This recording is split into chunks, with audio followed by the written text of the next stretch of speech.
Cerca de 3 mil condutores ficam impedidos de dirigir a cada mês no estado, segundo dados do Departamento Estadual de Trânsito, o DETRAN-RS. Ter somado 20 pontos na carteira devido a multas ou ainda ter cometido infrações por dirigir embriagado estão entre os principais motivos. E para falar mais sobre o comportamento no trânsito, recebemos aqui no estúdio a Luiz Ruchensky, que é professor do curso de pós-graduação em Ciências Sociais aqui da Unicinos. Também com a gente César Carnal, psicólogo e perito, examinador de trânsito. E ainda Viviane Santos de Moraes, diretora-geral do CFC Caberlon de São Leopoldo. Sejam bem-vindos ao Conexão, tudo bem? Olá, tudo bem? Sejam bem-vindos. Bom, esses dados que a gente acabou conhecendo, né, Rodrigo, acabam refletindo o que a gente vive aí mais ou menos no dia a dia, né? A gente vê muita gente cometendo infrações e, professora Luiz, a gente quer entender por que hoje, como é que a gente pode avaliar esse comportamento hoje no trânsito? Várias questões aí, evidentemente, estão colocadas e não é uma resposta simples. Uma constatação primeira é, você já viu um comercial, uma publicidade de carro que tenha engarrafamento?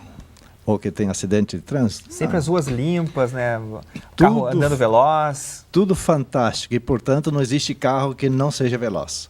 Então, esse imaginário de que todo carro é excelente, é novo, é de qualidade, não existe limites por onde o carro vai andar, quase sempre, né?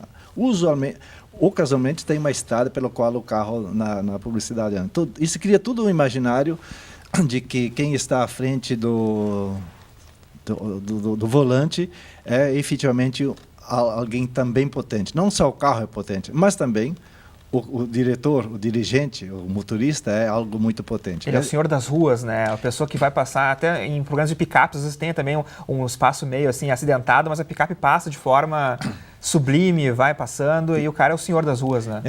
O Brasil não tem obstáculo.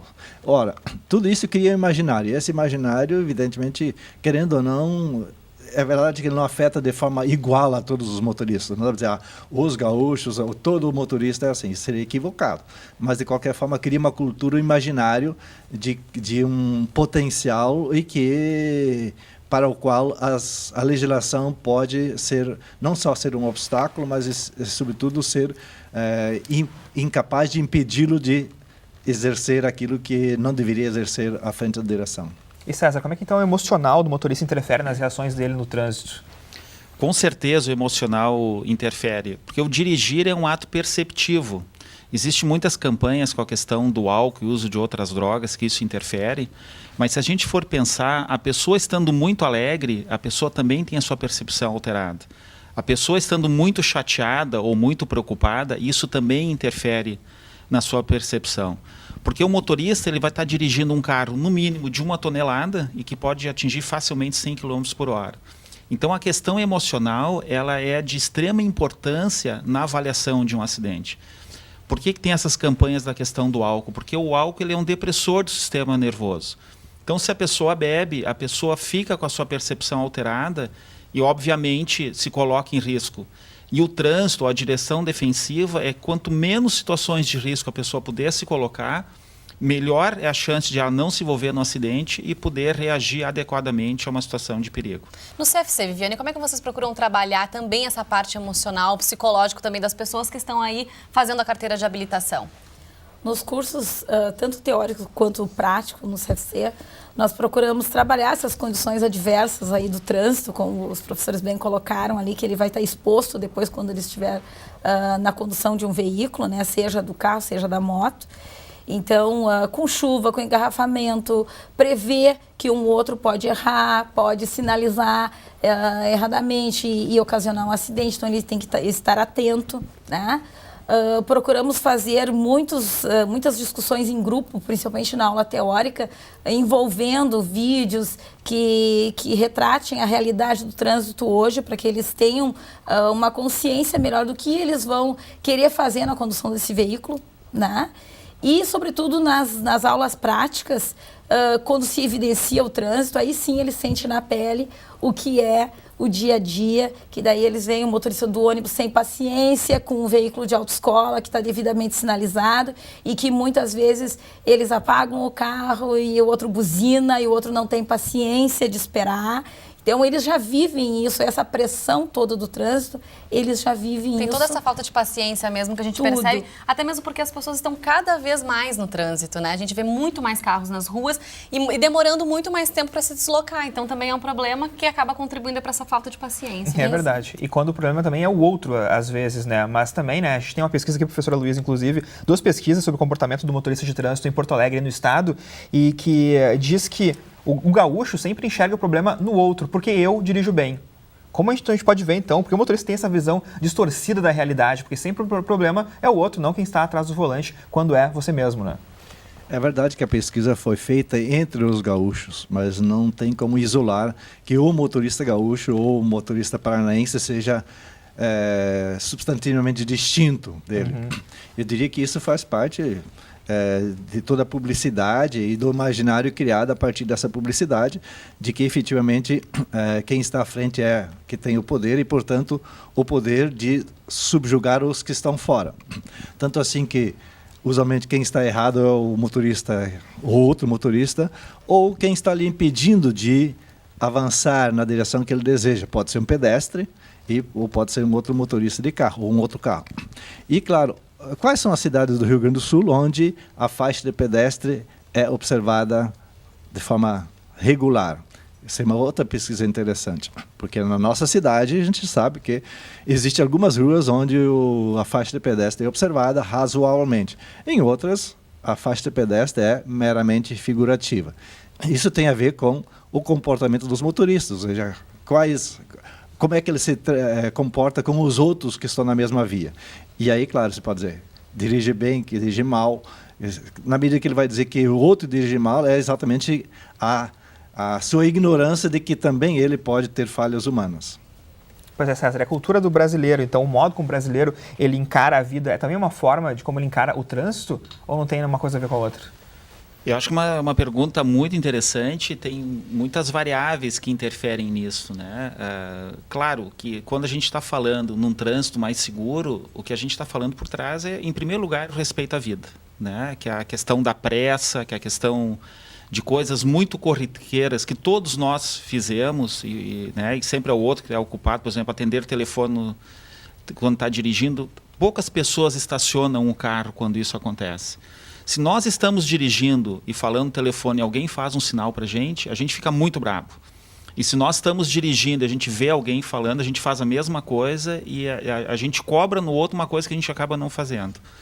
Eu acho que a questão da cultura, por exemplo, tem países que o pessoal, quando se envolve num acidente ou um acidente grave, as pessoas são presas, e são presas mesmo.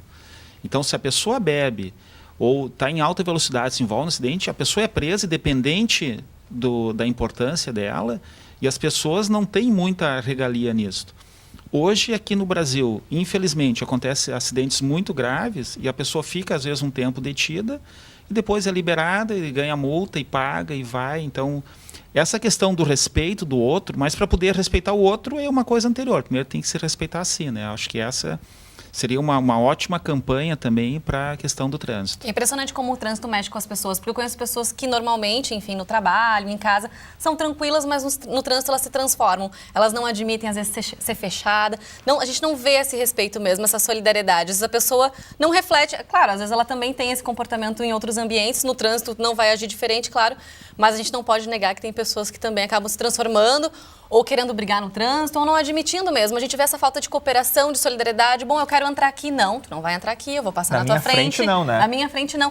A gente vê muito isso, né? É que a gente, de um modo geral, as pessoas tomam uma ultrapassagem como uma afronta e dificilmente alguém pensa numa ultrapassagem como uma necessidade. Bom, Viviane, segundo dados do Detran RS, quase 43 mil motoristas estão no estado com a carteira suspensa ou cassada. No CFC aqui de São Leopoldo, vocês recebem muitas situações assim? Muitas, muitas. Semanalmente são mais de 50 casos que nós recebemos de pessoas que têm que entregar a habilitação, que na verdade já se esgotaram a defesa, já se esgotaram o recurso e, na verdade, está aguardando recolhimento. Ninguém gosta, embora saiba, porque tem que cumprir, ninguém aceita, né? Um curso de reciclagem, tem que ir para uma sala de aula para reaprender, né? Mas nos cursos eles entendem como necessário. Tu acredita que nós estamos fazendo essas turmas separadas, né? O curso de reciclagem junto com a atualização de renovação, e tem sido muito positivo porque nós mostramos a eles coisas que eles não se atualizaram, coisas que eles não sabiam mais que era assim, né? Eles aprenderam há 20 anos e acredito que nada mudou depois disso. Muitos não passaram por uma atualização ainda. Ou tem seu próprio jeito de dirigir, né? Eu lembro quando eu fiz autoescola, comecei a dirigir e eu fazia talvez a curva um pouco mais de um jeito, aí as pessoas da minha casa, não, mas a curva não precisa fazer assim. Então, assim, as pessoas vão... Tem vícios, né? Tem vícios e vão mudando, ou talvez tiraram a carteira em outros tempos, realmente, quer dizer, então essas coisas vêm melhorando, a gente tem que ir respeitando. Não, até mesmo, tu sabe que até comentava com os colegas, essa semana nós temos uns 7 ou 8 cumprindo suspensão por excesso de pontuação na Zona Azul, estacionamento. E o pessoal não sabia que a Zona Azul podia dar uma suspensão, que gera multa se tu não pagar o estacionamento da Zona Azul. E o pessoal ficou, mas como? Eu não sabia que podia ser penalizado por causa disso. Ou mesmo excesso de velocidade acima de 50%. Não sabia que já dava direto suspensão. Então, a surpresa deles quando vão para a sala de aula e a gente explica o porquê que dá, qual é o motivo. E todos saem muito satisfeitos, né? E, inclusive, comentando, agora depois a gente espera ver na prática como isso vai funcionar, mas muitos retornam ao CFC dizendo, olha, me ajudou muito, me fez ter uma outra visão, até mesmo alguns envolvidos em crimes de trânsito, né? E tem sido muito positivo mesmo, a troca e ser diferenciada do que ser junto com uma primeira habilitação, onde as pessoas vão aprender ainda sobre o trânsito, né? As pessoas já têm experiência, estão ali para trocar e aprender coisas novas, né? É interessante também que nesse curso tem 6 horas dedicadas ao tema de relações interpessoais também. É ensinar o motorista a conviver com outro motorista, uma coisa que a gente falou um pouquinho já antes, né, no bloco anterior, mas é isso mesmo? É ensinar o motorista a enxergar o outro? Também. Na verdade, se engloba a direção defensiva, né, em condições adversas, em situações adversas. Daí normalmente a gente procura ver quais são as infrações ali que geraram aqueles processos de suspensão da turma, né? Procurar trazer esses temas, procurar atualizar. Também na parte de legislação. E o relacionamento interpessoal é se relacionar com o outro e é se reconhecer no trânsito como ser humano. Principalmente isso, né? Porque, na verdade, a legislação está aí para proteger a vida, para nos proteger. Se fosse tudo liberado, imagina como seria, né? Bom, a gente está em época de Copa, né? Não é muito bom falar sobre isso hoje, né, Rodrigo? É Depois verdade. do que a gente passou ontem, mas a gente tem que lembrar também que a gente ouviu muitas notícias de estrangeiros alertando os turistas que viessem para cá em relação ao trânsito. Professora Luísio, será que o brasileiro ele merece realmente essa fama aí de ser um mau condutor ou de que não respeita o trânsito? Apesar da gente saber que tem países que também o trânsito é um caos. Não tem como... Exatamente, é possível comparar diversos países e o caos no trânsito, evidentemente, não é o maior no Brasil. Existem outros países onde o caos do tráfego de carros é pior do que no Brasil, no sentido tumultuado, com baixa observância de legislação ou ausência de legislação, entre outros aspectos. Mas, no caso, evidentemente, os turistas que vieram para a Copa só passaram pelas grandes cidades. E, é claro, nas grandes cidades, os pedestres não têm privilégio no que diz respeito ao trânsito, ao andar nas ruas tranquilamente. Então, portanto, desse ponto de vista, foi importante alertar aos turistas de que nas grandes cidades, evidentemente, é preciso cuidar para não ser atropelado. E não só nas grandes, infelizmente, a gente teve um caso, né, Rodrigo, nessa semana de um professor aqui da Universidade de Biologia que morreu depois de ser atropelado no centro de Portão. Então, a gente estava na faixa de segurança. Então, infelizmente, né, esse problema aí acaba atingindo qualquer via, não importa se grande ou pequena cidade. É verdade. Mas, de qualquer forma, nas grandes cidades, evidentemente, o risco de ser atropelado claro, evidentemente é muito maior, porque o movimento é muito maior. É maior do que nas pequenas cidades. E, César, a gente pode aprender com outros países também um pouco sobre educação de trânsito, importar, digamos assim, né, algumas dicas de lá? Com certeza, né? O problema é que muitas vezes o Brasil ele importa algumas coisas e não é feita uma devida campanha de educação para isso, né? Por exemplo, a qualidade das leis brasileiras são muito boas, só que não há um cumprimento delas, né? A questão das estradas também, que é uma questão que interfere muito na questão dos acidentes. A questão da educação, da reciclagem, né? Tem países que a gente sabe que se a pessoa se envolve num acidente grave, a pessoa tem que passar por uma reavaliação, não é tão fácil a pessoa pegar a carteira. As pessoas não andam sem habilitação porque as pessoas são presas por causa disso. Então há um cuidado maior nisso. Naquela campanha que foi lançada, que foi muito interessante, de estender o braço e os carros poderem parar onde não tem faixa de segurança, a ideia foi muito boa. O problema é que não alertaram alguns pedestres que têm que botar o braço e esperar o carro parar. Nas 2 primeiras semanas, várias pessoas foram atropeladas porque elas achavam, vou botar o braço, o carro vai Em qualquer lugar, botar o braço em qualquer fechar os lugar olhos e e vão passar. acabar. Uns perderam o braço, outros perderam a vida nisso porque Sim. acharam que era só botar o braço, a TV está dizendo, então nós vamos fazer isso, e acabou dando. Mas o Brasil acho que tá melhorando bastante, né, pela quantidade de carros também que tem. Eu acho que há um controle maior das coisas. Eu acho que cada vez mais tem horas a mais de habilitação, tem o próprio simulador também, acho que são coisas... Tem cursos de especialização, como aqui na universidade curso também, de especialização, César? acho que são coisas, mas não é uma coisa de uma hora para outra. Criar essa cultura, isso demora um pouquinho de tempo. Tá certo. Então, bom, muito obrigada pela presença de vocês, pela participação e até o próximo encontro. Obrigada. Bem, obrigado.